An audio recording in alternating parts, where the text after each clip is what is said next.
This is the Gatekeepers Podcast with Billy Grove and Corey Gentry. Billy and Corey are innovative leaders in the industry and love teaching others how to build quality fence. So sit down, grab a cold beverage, and get ready to talk about fence. Today's show is sponsored by Mr. Fence Academy. If you're looking to hit the next level in your fence company, check out Mr. Fence Academy. Real fencers, real job sites, real training equals real results. And now, live from the Mr. Fence Academy studios, here's your host, Billy Grove, and co-host Corey Gentry.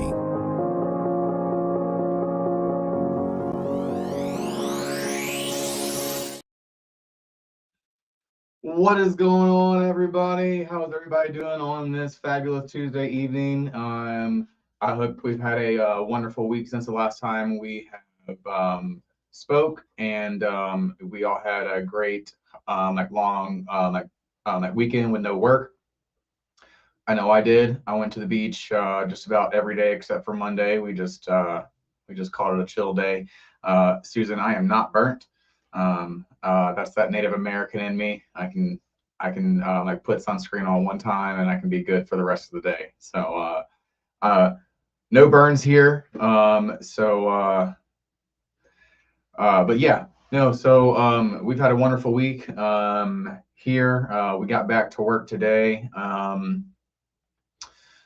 Rained really hard last night. I had a stain job lined up for today. I got there and the client handed me the moisture meter back. He was like, "Hey man, thanks for letting us borrow this." And I was like, you know what? Let me use this while I'm here, because there was still water all over the ground.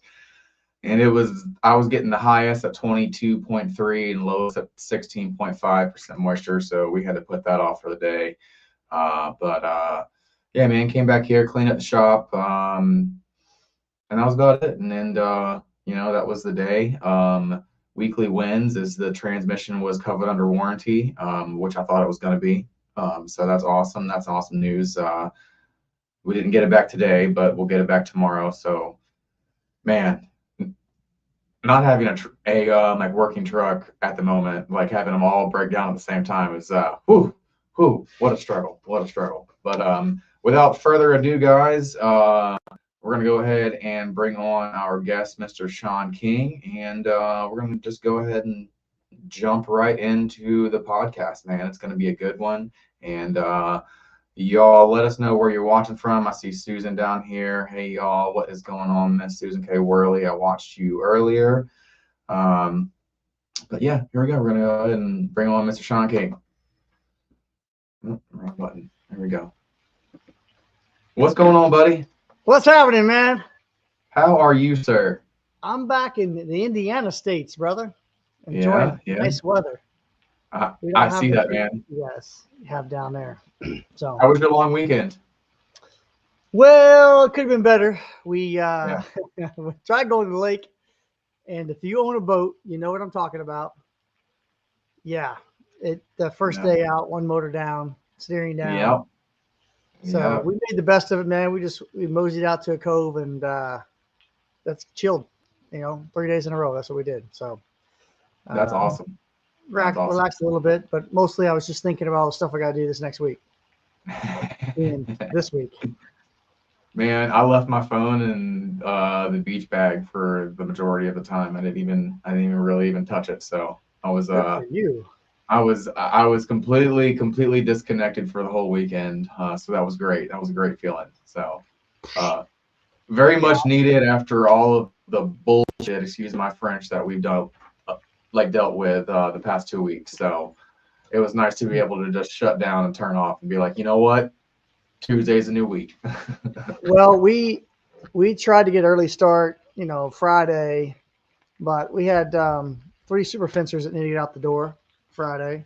Yeah. And so we were balls to the walls getting those things ready to rock and roll. So. And you got what, 4 coming in, like right behind it too? So yeah, we got these 3 heading out and 3 more coming in. So 3 more coming in. We did wow. A live video today of that, of the 3 to roll out. Did you see that? No.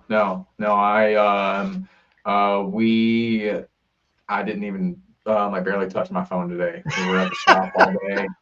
Like I said, I went to go like stain that fence, and I got there, and I was like, no. I was like, if I do this today, you're gonna be calling me tomorrow saying how bad it looks. So, Oh uh, shit. so yeah, man, it like poured over there on his side of town last night. It like it just sprinkled on my side of town, but it was super wet. So we got back.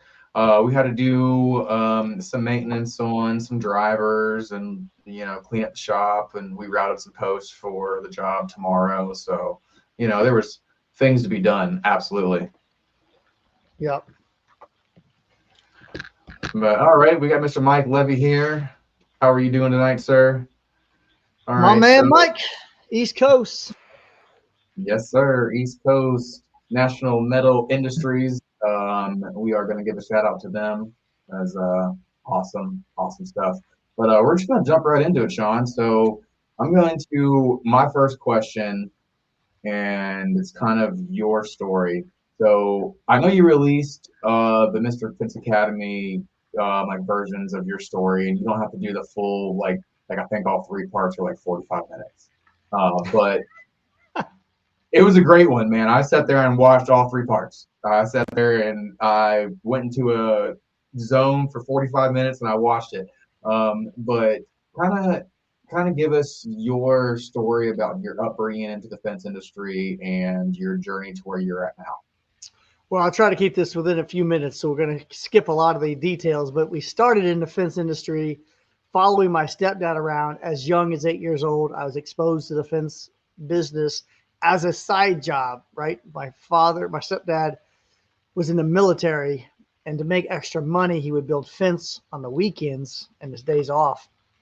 So, being that he's doing that, we are going to naturally be, I don't know, exposed to it, dragged into it, part of helping dad get these jobs done. He's got boys, 3 boys, so he's got to put them to work, and I would too. But I was 8 years old, 9 years old. There's pictures of me doing a chain link 4 foot tall tie up, and I probably wasn't older than 10, and had 2 grown men, and I'm sitting there doing the hookup on chain link on a 4 foot tall back then. So just being exposed to it around it doesn't mean I was building fence that young at all. I was picking up trash and hauling shit to the Right. truck is all I was doing at that young age.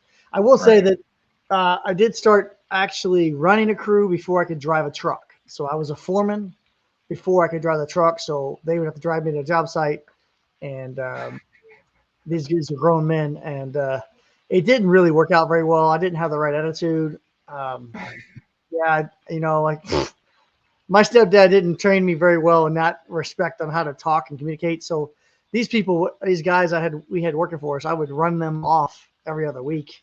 And my stepdad would be like, why do they keep leaving? I'm like, I don't know. They're weak. I'm like, give me another one. Let's go. Like, I didn't know how to slow down, be really efficient, methodical about how to build fence. All I did was work my ass off, like a lot of fence guys do. You're not going to outwork me.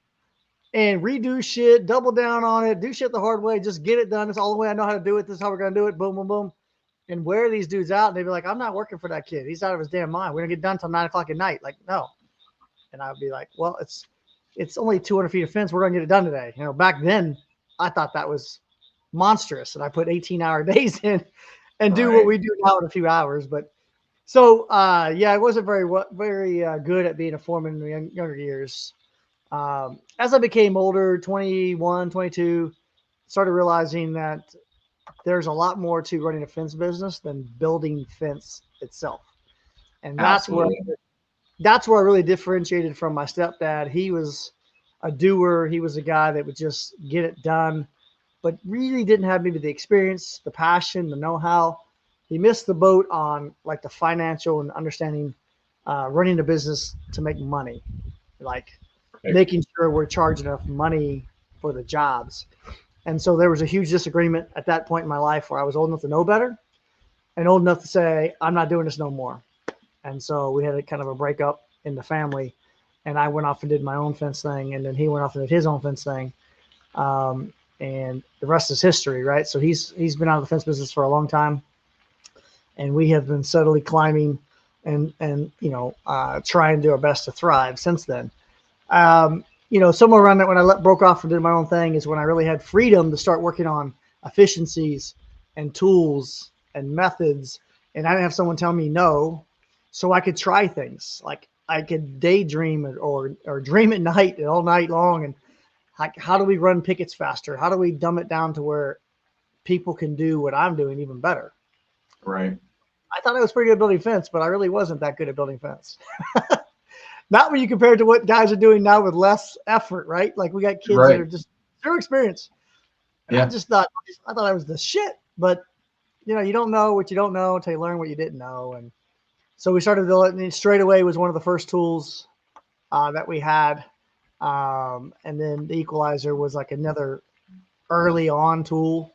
And we first came out with that tool was nothing like it is today. It was archaic compared to what it is today. It was dangerous. It was dangerous. Whenever we were up there last, your mom actually told us how you came up with the idea with a rubber band in class. I was like, no shit. I was, oh man. I was in a financial budgeting planning class at AFA. This was at Northwest Show in Reno. I believe it was Northwest Show Reno. I believe it was in Reno. But they had classes, and I was in the classroom, and the shit was going right over my head. I did not understand the cogs and the margins, and I was just not getting it. In the back of the room, and there was an Amish guy sitting in front of me, and he had a rubber band, and he was kind of, you could tell, lost like me, but at least he had a rubber band he was playing around with, and he was stretching in and out, and the rubber band broke. So now he had this elastic band, and he laid it on the table, and he started doodling on it. So he started drawing lines on the band. And then he picked the band up, so they were equally spaced, and then he picked it up and went like this, and all the lines went equally spaced. And my mind went from finances to, oh my God, right? It's like ding, That's ding. awesome. I left the classroom, and I was not thinking of posts. I didn't immediately go to posts. I went to railing balusters. My mind went to doing railing balusters because we were doing a lot of, we've always done decks. And back then, a lot of our decks were wood balusters, and we always wanted to be equally spaced. And so we were taught by our stepdad, put one in the center, use a spacer block, and work to the post on both sides and have a remainder. And I remember thinking, there's got to be a better way, and I can't get these guys to do the math. And so I went and got elastic strap for a waistband for making like shorts at fabric store, like that white you can buy at a strip that you would sew into a pair of pajama pants. Yeah. And I took that, I put marks on it, put thumbtacks on both ends, and gave it to my guys and said, here's your math. Tick, tick, doom. And they were able to do baluster spacing down to the 1/8 of an inch. It worked perfect. And that worked. And then one day I'm like, wait a minute. Can I get that same band? Obviously it did not work for fence. We had to spend some time, trial and error, came up with what we have now today. But the earlier versions were a 3-person process. So a person either ended a bungee, right? They had to hold it. And then you would have the third person go down the line and mark the X's on the ground where the dig, and then roll it up, put it back in the truck. The next version, I got brave, and I took like 9 or 10 inch screwdrivers and stuck them in the ground to hold the first loop, and stuck them in the ground to hold the last. First loop, and then a guy had to hold the other end, so it was a 2-man process. But the problem was, sometimes the band would be so tight that the screwdriver would come out of the ground, and now me and the other guy that's holding the other end are dancing because now we have a projectile coming at us at Mach 10, flipping around, get this 10-inch screwdriver flying at you, and we realize like that's probably not very safe. Yeah. At all. Yeah. So we went back to then tying it to pins that were drove a foot or more in the ground. I had to teach the guys how to tie it because it was always coming undone, or they were tearing it up. And then we had tags that would rip your hand open because they were pinned on with staples. If you let it slide through there, I mean, where we've come from where it was to where it is now, night and day difference. Man, that's awesome. But we don't have a crew that doesn't build fence without it. There's no way they would be lost. But you asked, we went, running our own business to making the tools, and I spent a lot of years not profitable at all, breaking even, Right. mainly because I didn't know how to handle the finances. I wasn't focused on anything. I would be doing whatever job would come out.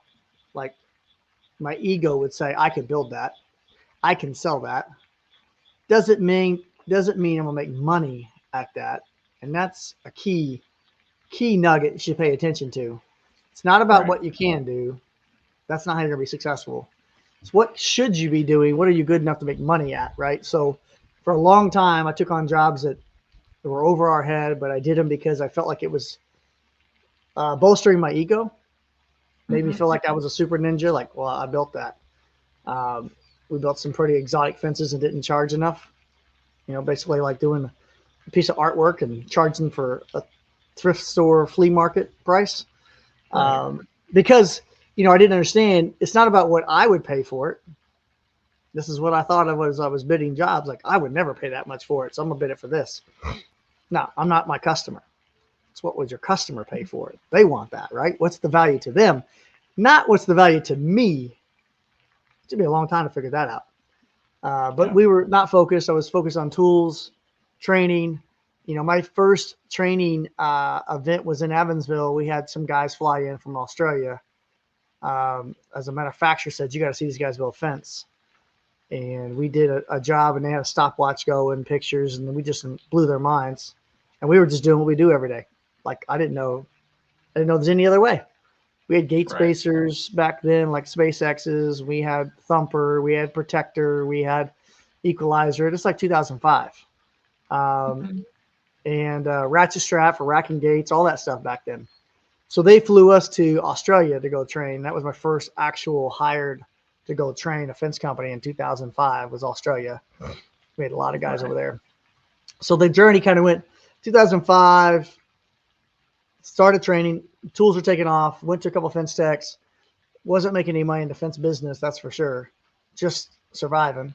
And then they had the great bright idea that I thought I knew what I was doing. I didn't know I wasn't really making money.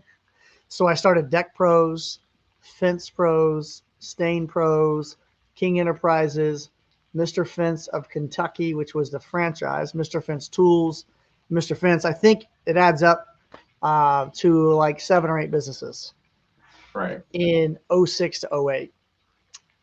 And I remember I didn't know how to run a business to begin with anyways. And here I have now 7 or 8 of them. And I thought I was being thrifty because we'd have lockers in our shop, and the guys would have different shirts. So if you're working for Fence King today, you put on a Fence King shirt, drive a Fence King truck. If you work for Deck Pros today, you put on a Deck Pros shirt and drive a Deck Pros truck. All of these companies worked out of the same office, and we shared the overhead. We had literally phones would ring with different ringtones, and you would answer the phone as Deck Pros or Fence Pros or Mr. Fence Kentucky or King Enterprises or Fence King. Fence King was another one. That's right. We had Fence King back then. And the reason why I had multiple fence companies was we were doing Lowe's and Home Depot installs. Yeah. And I didn't want our name associated to that quality of work, but I also realized there was a volume of work there that we weren't getting. So we created another company, and that company did all the work for those Lowe's and Home Depot, which also opened up the idea, not saying it was right and it didn't work out very well, but the idea was if I'm going to compete against my competitors in my market, would you rather fight that on your turf, that war, or on their turf? In other words, would you rather go fight a war overseas or fight a war here in your backyard? And so what I mean by that is we were focused on higher end jobs. We were focused on vinyl and aluminum fence. But what would happen is the other guys who were competing against, their primary focus was the lower end jobs. But because they were thriving on those, they were able to bid some of these better jobs and every once in a while get one, take it from us because it's law of averages. They're going to win those bids, whether they're better qualified or not. It's just going to happen. Absolutely. So I thought, what if I were to create a company that was so busy chasing them on their turf, in other words, doing low end ball in work, and it didn't matter if we made money. I wasn't really making money back there anyways. But I thought, we'll just run Fence King, and I don't care if it breaks even. So we did that, and it did not work out the best like I thought it was going to. we were successful. We did, decent amount of work. So we were able to capture leads that we weren't capturing to begin with. And we were running that rat on that, or that hamster on that hamster wheel just as fast as it could go. Right. But there's really no money there because it was a lost leader, right? So these guys were taking jobs at lower margins because they had to beat Fence King. Does that make sense? Yes, absolutely. So Fence King's prices were down here because it had no overhead, nothing. It literally just didn't matter. So they were competing with them, which made it hard for them to survive, to be successful enough to compete against Mr. Fence. But what cleaned our clock was 08 came and said, that's cute. You got 8 job businesses that you really don't even know how to run. And now our economy's going to go whoop, and the work's going to fall out. So good news is we didn't file any bankruptcies. I saw the writing on the wall and closed everything down. We didn't have any debt really in any of them. And just went to Mr. Fence and Mr. Fence Tools, and then rode out the economy, right?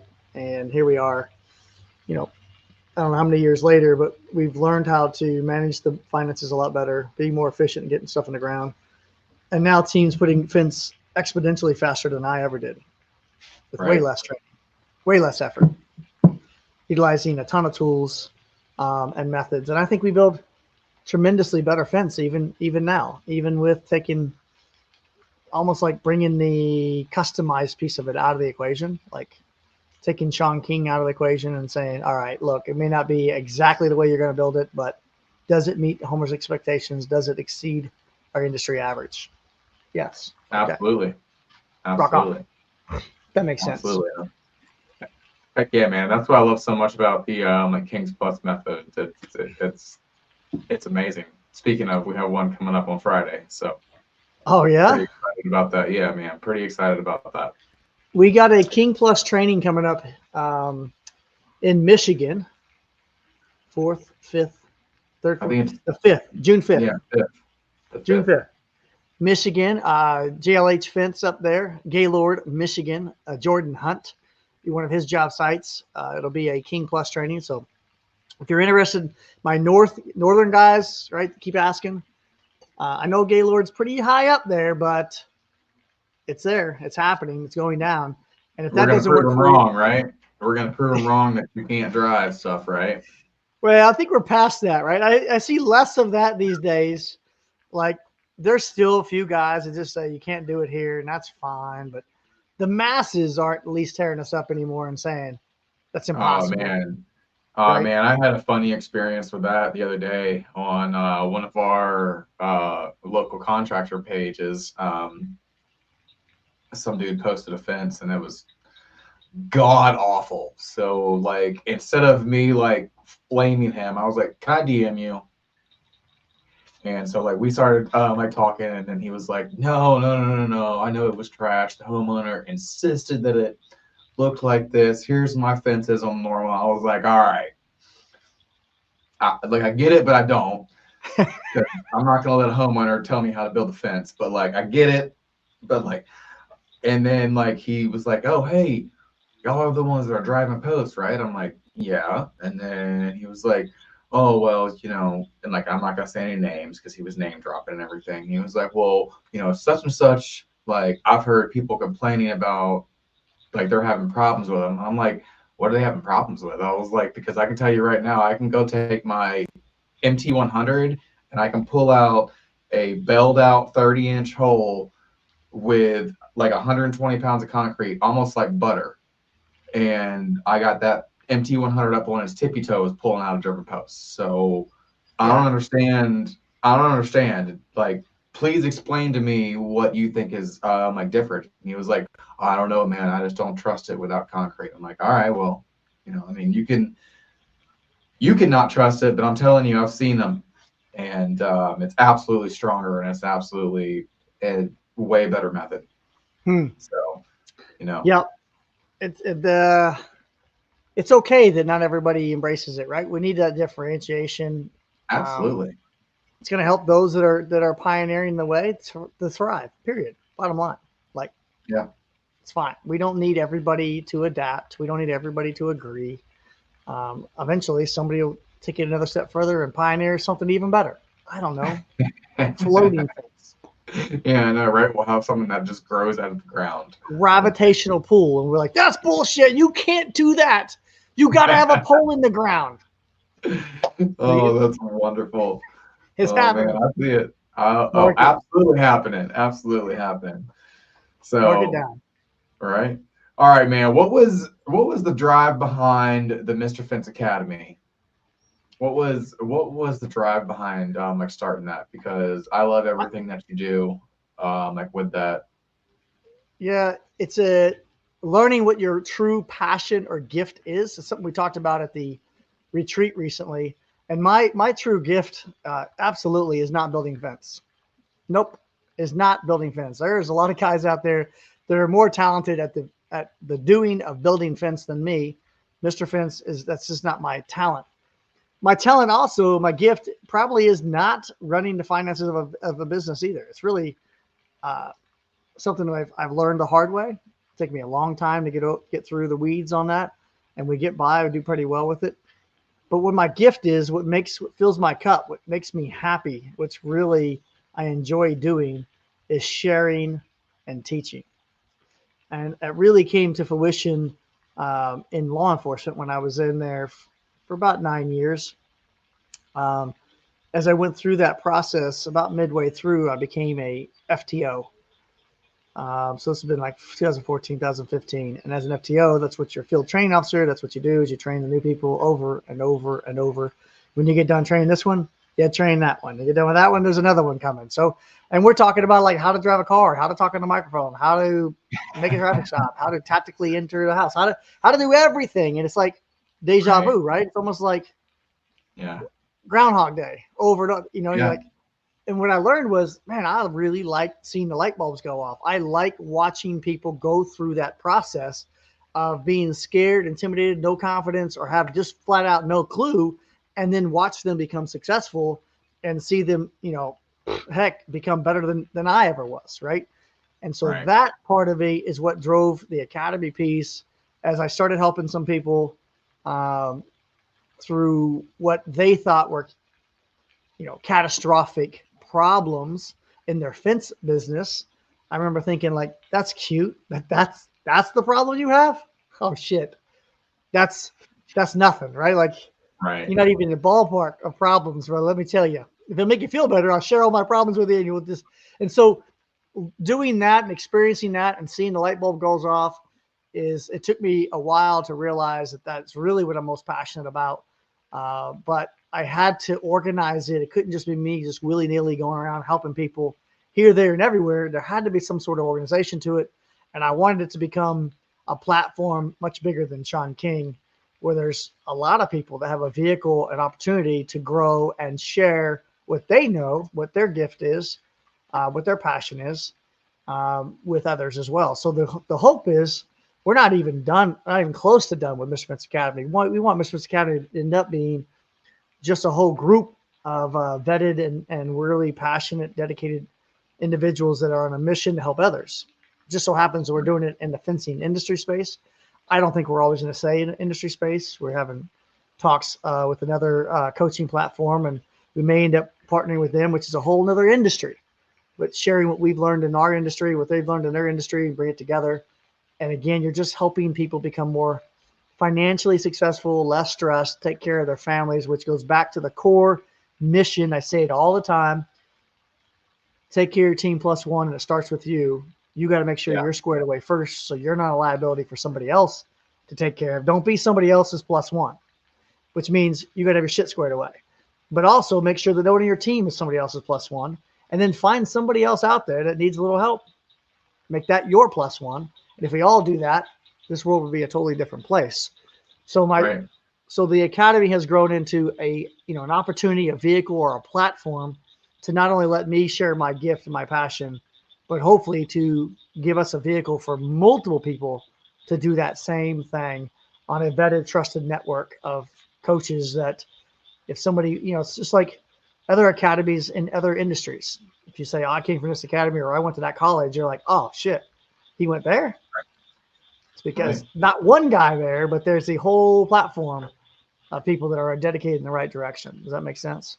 Absolutely makes sense. Absolutely makes sense. And I've slowly but surely found out that that is also one of my passions, is not just building fence, but teaching people how to build fence, and Yep. teaching people.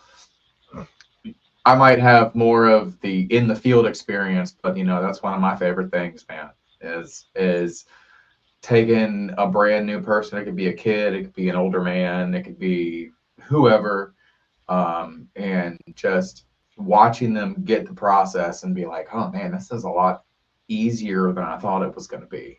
Whenever you use a process that has been vetted by multiple different people, multiple different companies all over the country, and at the end of the day, it's a no-brainer. It's like, why would you not follow this?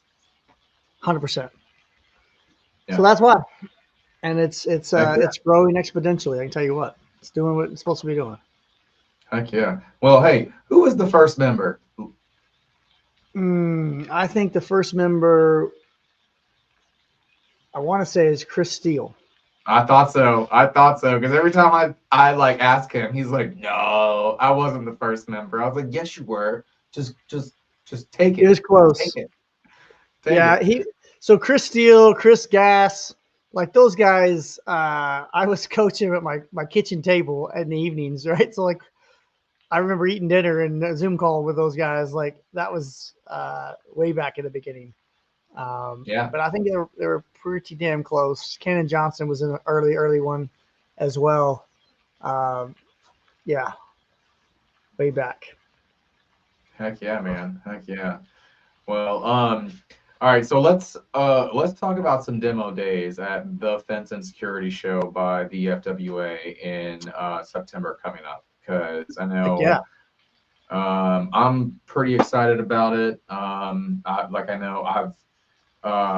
We've already had our meetings and everything. I'm pumped. So let's. So we have demo days, and then we have Fence Wars. All right. So Fence Wars is happening outside in the demonstration area, right? So those are going to be smaller events dedicated to just a task, like wire ties. How fast can you put the wire tie hog rings on? Like literally a race, ready, set, go, with some money behind it, like thousands of dollars in prize money behind Fence Wars. So we need to get people out there, get after it. We want to find those people that actually have a pretty good talent at doing any one of those tasks. There's people in our industry that are really good at setting the post, wire tying, right? They probably wire tie so fast, make our head spin. Like, oh my God, how'd you just do that? I've seen that before. I've been on job sites in training, and I remember doing a chain link fence and saw a guy wire tie so fast. I'm like, whoa, do that again. No, do that again. Well, slow down. How did you just do that? Like, blew my mind. I couldn't even possibly move my fingers that fast. But he's done so many of them that he's like, no, just like this. No, not just like that. Exactly. How did you do that? Yeah, right. So we're looking for those guys that have those talents that want to win some money. Then there's some events that are just for fun, whether you're talented or not. Get in there and have fun with the Fence Wars. There's a slat. I think we're working on a slat installation for 10 foot where you got to install slats. That could be interesting to see, guys. Yeah. Privacy slats. How fast can you get them in? Right. So demo days, demonstrations. We want to have as many guys out there, vendors. If you've got a piece of equipment for our industry, whether it is a hand tool or it is a full-blown piece of equipment, or heck, if you got a freaking truck and you want to have fence guys put their hands on it, and girls, try it, ride it, use it. This is the perfect opportunity, right? Yeah. Let's see what it can do. We have a wide open space. They can drive it. They can use the tool out there. We hopefully will be able to have a fence competition to build some fence. I believe it's Thursday morning. So we got Fence Wars and we have fence installation. Are we still like awaiting approval to build those fences? I thought we already got approval for that. I don't wait for approvals. Okay. I was like, I thought from the meetings we had already got approval of it too. I like build those fences. That's for Brian to figure out. We're just gonna go do it. And right. Susan will have to like fill in the gap afterwards. Brian will be like, I told him no, and Susan's like, but they did. And I'm like, it's already done, Susan. Like, go It's figure it already out. done. Like, Yeah. go talk to who. There's a fence there now. That's all I can tell Yeah. you. Right? And Nobody's, I've no one's agreed to allow me to use the crane yet as an emergency exit device for the maze. yeah, I know that's Fire been marshals mentioned want in us the to have meetings a emergency exit couple gate. times. Like, how can you have emergency exit gate in a chain link fence maze? It'd be pointless to have gates off. No gates. Well, how do you get people out in emergency? A crane. Just drop it in with a lifesaver ring. I mean, the Coast Guard does it when you're in the ocean. What's the difference? That's approved. I don't see why it wouldn't be approved. Oh man, that's amazing. Life or That's death here, right? awesome. Yeah, right. Have a That's crane awesome. on standby, right? It'll be fine. Oh, heck It'll yeah. be fine. That'll definitely hold. So, like, just for those who don't know, guys, we are going to be holding a fence building competition as well. If you want to drive up your crew and you think you got the best crew, it's time to put them to work and show them what you got. If you don't have a crew and you would like to be a part of a team, we're also putting together teams as well, so that way you can be a part of, team A, team B. We're also going to have them like sponsors. Let's see somebody build a dream team. I don't know if it'd be good, bad, or ugly, but like get 3 or 4 guys that are damn good and see how they work together. Yeah, and it's going to be a straight line of fence, and you're gonna run what you brung. So Yeah, 4 hours is our time limit, and I think we're talking like 96 feet, so there should be no problem with that. We have multiple vendors donating material. It should be wood privacy, vinyl privacy, wood privacy, I think is what we're talking about so far. Yeah. And yeah, run what you brung. We're gonna. I've got this idea of possibly building a super fencer truck and unveiling it there, because we also have the fence contests, right? So fence truck contest. Yeah. If you got a badass fence truck, let's get it out there, and let's line them all up and let's talk about them. So we just rolled out 3 more super fencers a day, but I have this idea of building something on a completely different platform, and then taking it to Vegas, unveiling it. Try something different. Okay. I think I know what it is. I think I know what it is. There'll be robotic arms that come off and launch a vehicle out of it. I mean, yeah. I'll tell you what, if it gets here in time, I have ordered something from another country that is parts, and there's something you hold in your hand, and there's no gas motor, and this thing just crawls out, and then there'll be drivers on it, compressors on it. Like imagine deploying that out the back of a super fencer and building fence like crazy by yourself. Yeah, that's pretty cool. Sounds like you bought a robot. Close. Yep. Well, it's not really a robot. It definitely is not a robot, but it has tracks and it's remote control. Yeah. And it holds thousands of pounds of battery operated. Could be made by Tesla. Hey, well, speaking of tracks, how'd the little one do? How'd the track pounder do? The Evo? Yeah. I think the Evo's got a shit ton of horsepower behind it, so it can pound through some hard ground quickly. It can pound some big posts quickly. What we've found out is it's a little difficult for untrained operators to efficiently use it quickly to put in some of the smaller posts like 2 3/8 or 2-inch in a residential backyard where you don't need the horsepower, right? So there's definitely an art to it that we haven't figured out yet.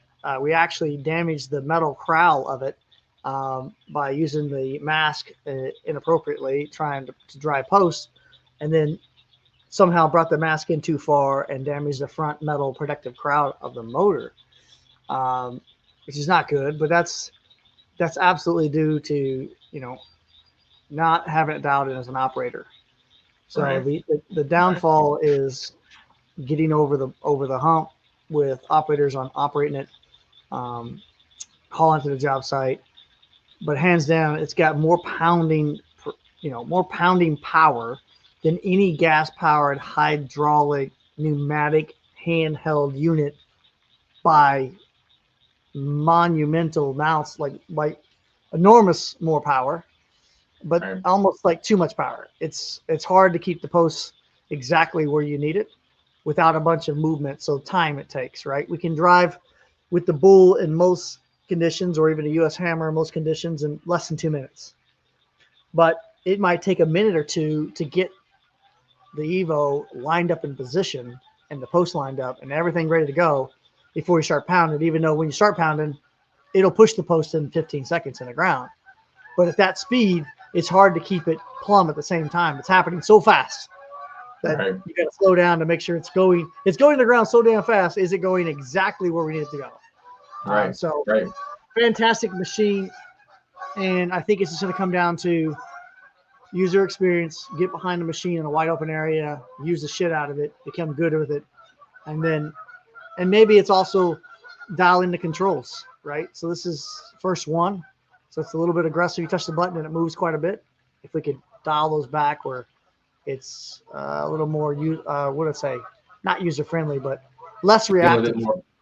Yeah. Mm-hmm. Less reactive, right? A little more like play in the switch. So that way like playing for like move. Okay, it's starting to move, right? Right now, boom, boom, boom. It moves on demand instantly. Right. So those are things that they can work with, I know, and dial in. But as it sits right now, that unit is probably too powerful with not dialed in enough for the finesses of a smaller post and soft ground. Right. Well, I mean, it makes sense. I mean, it's a beast of a driver. It just seems like more of an ag fence thing, like to me. I think they got badass ones for ag fence. I think that this has a home for it in the residential market. It just needs a little bit of fine tuning. Right. Evan Gardner says they make a mini bull driver. No, this was a Evo ProTech. What was it? FP15, FP35, something like that. I don't remember the name, man. I forget, but it was almost like a little like mini Bobcat or like a something. And yeah, actually, I think it's like a Georgia buggy platform. Yes. Right? Like a Georgia buggy concrete hauler platform. Take that off, and then they put the ProTech machine right on it. Yeah. Yeah, same. But you saying a Kenworth? NPR? Whatever it is would be awesome. Yeah. Yeah, no, but I see Evan Gardner's got some things in the works, man. Hey, looks pretty cool, dude. Yeah, give him a shout out for the wingman. For those guys using Postmasters, that is going to be the deal. It's like an X-Man, but specifically made for Postmasters. Even with arms that are adjustable, there's easy installation. 2 wingmans. Looks pretty cool. You're going to take the stress and the struggle of putting those 2x4s up on Postmasters away, which is why we don't use Postmasters. But he's definitely got a tool that'll make that a lot less stressful. Absolutely, man. Doing some big things, and you should go ahead and get yourself a bull, Eric or Evan, because I see you got 4 US hammers, man. We love ours. After we got all the kinks worked out, after it's been great. And shout out to the guy at Puma, Ken, I think it was. Our pulley walked off and broke the first day, and he had it to me shipped overnight. So that was awesome. How did your pulley break off and disappear? It didn't disappear. It, like, the small pulley walked itself all the way to the cage, and it was just 2 people out there driving, and it was in the front yard, so nobody heard it. And it just rubbed the cage long enough that it just broke the pulley. So I've seen that one other time. That's 2 times now. Yeah. Yep. Yeah. So I called him. I was like, I don't know what happened. We didn't do anything, but he sent me a pulley overnight, and we got it fixed. And man, it's good to go. Love it. But Shawn, you got any final thoughts for us? I like what Mike said. The Shawnee 5, the robot fence driver. There we go. The Johnny 5. That's gonna be fun stuff. Heck yeah, it is. No, I think that the get to the fence show demo days.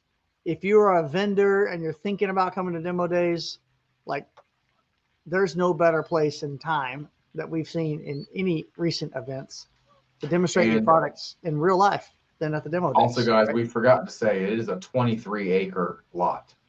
All right, it's not I a think little technically small it's lot. 26 if we're really going to be accurate. Yeah, but it's huge. It's huge, guys. We're not talking about some small little like parking lot. We're talking about a giant field. We So got there's a potential for a concert sponsor yeah, coming up for demo days out there.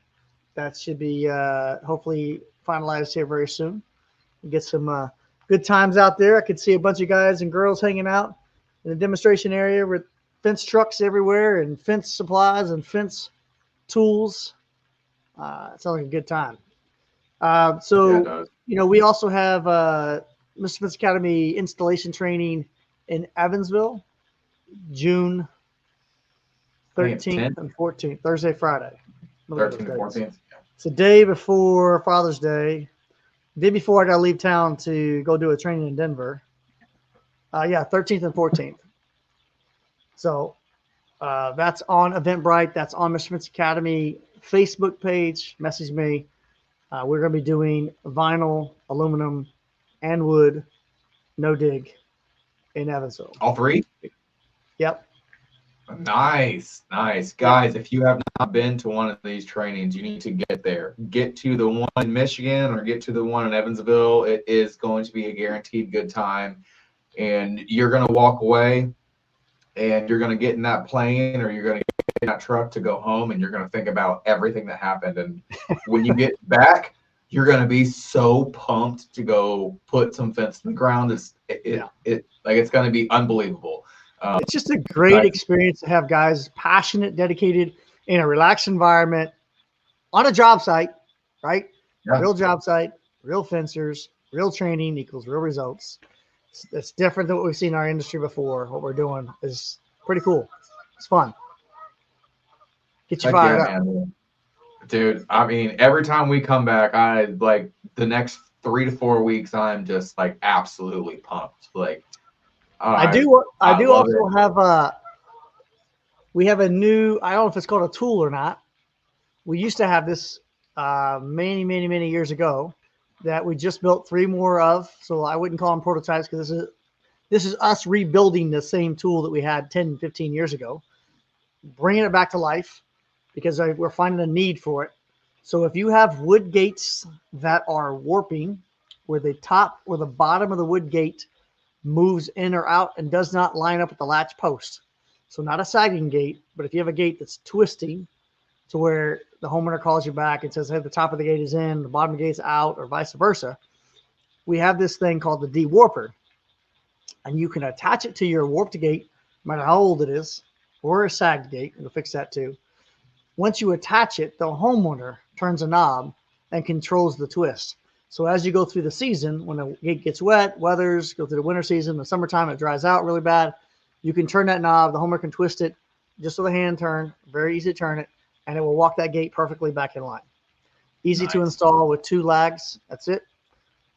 Easy installation, powder coated black, goes in tension on the inside of the gate. So we built 3 of those today. We're going to get some videos and stuff on them soon. And get them out maybe next week or so. That will be available. So we've got that coming. We're always innovating and trying new stuff. And that's one thing that literally just happened. The other thing that just happened was, those stakes that we use that we highly suggest everybody use, a double head pins. They're super high dollar and hard to get. Yeah, absolutely. So we have finally partnered with the manufacturer of those. We're going to get the price down. And we're going to powder coat them. So there'll be a neon color. So you don't go about losing these high dollar stakes. We just did them on the trucks that we released today. Neon orange. We're doing some neon blue or high Mr. Fence blue tomorrow. And then we have the holders for them. And you can bolt them to your own trucks. So 12 stakes in a cage. that'll hold them right, and you can bolt that to your truck, and those will be available next week as well. So big things As happen in long the as they're state. not powder coated black, right? No, yeah, I wasn't going to do that. It's not going to help. We're talking like neon orange, blue, yellow. Give me some high orange. Give me some red color. Give me something that's visible. Yeah, These things, right. are on Amazon are $34 Yeah, each, right? So absolutely. we're hoping to get that cost down to like 27 powder coated. And if you buy them in a kit of 12 with the frame and the inserts, probably end up getting even a better deal. So only thing might Heck hit us yeah. is shipping. They are heavy. Well, hey, I mean, at least they work though. We haven't bent one yet. I don't know what the hell they're made out of, but god dang, these things are stout. They last forever if you don't lose them, which is why we're powder coating them high vis. I've been those 3-foot ones from Lowe's about once a month. Yep. They Be get done with bent. them. Yeah. Over. These things don't bend, man. Heck yeah. So there you go. Yeah. Last thoughts. There you go, brother. All right, man. Well, hey guys, if you do want to go check out some awesome fence tools, guys, go to www.mrfencetools.com. And go and just totally immerse yourself in the website, man. Awesome tools, awesome stuff. If you're interested in Mr. Fence Academy, www.mrfenceacademy.com. And that has all the information to join. And Shawn, where can they go to find all of the trainings? Is it the Facebook page?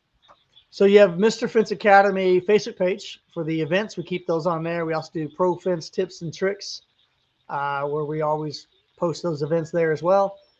And then for good content, don't forget about the YouTube channel. We have 2 of them. Mr. Fence Academy YouTube channel, tons of content on there. Mr. Fence Tools YouTube channel, again, a lot of content on that. So we have Mr. Fence Tools Facebook page, Mr. Fence Academy Facebook page, 2 websites. We also have a TikTok out there that has a ton of content that we put on there. Try to be helpful content. I think it's called The Mr. Fence, I believe is what or Mr. Fence Academy, one of the 2. All right. Well, Shawn, thank you so much for coming on, man. And I will talk to you soon. And you have a wonderful rest of your night. All right. Thanks, brother.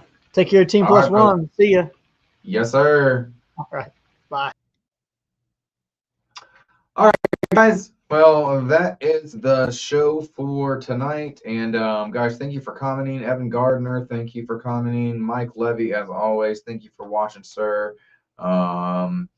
JC Gurry signs, what's going on? I know I didn't really get to talk back to a bunch of the comments, but guys,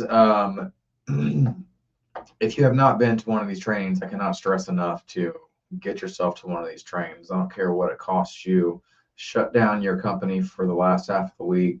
Do what you got to do. Get yourself to one of these trainings and figure out how to be more efficient in the field and make yourselves more money by working smarter, not harder. And with that said, guys, y'all have yourselves a wonderful rest of your week. I hope everybody sells a whole bunch of fence. I hope everybody puts a whole bunch of fence in the ground. And make sure to get your tickets for the Fence and Security Show by the FWA. Show is the week of September 11th. Be there or be square, Las Vegas, Nevada. Y'all have a wonderful rest of your night, guys.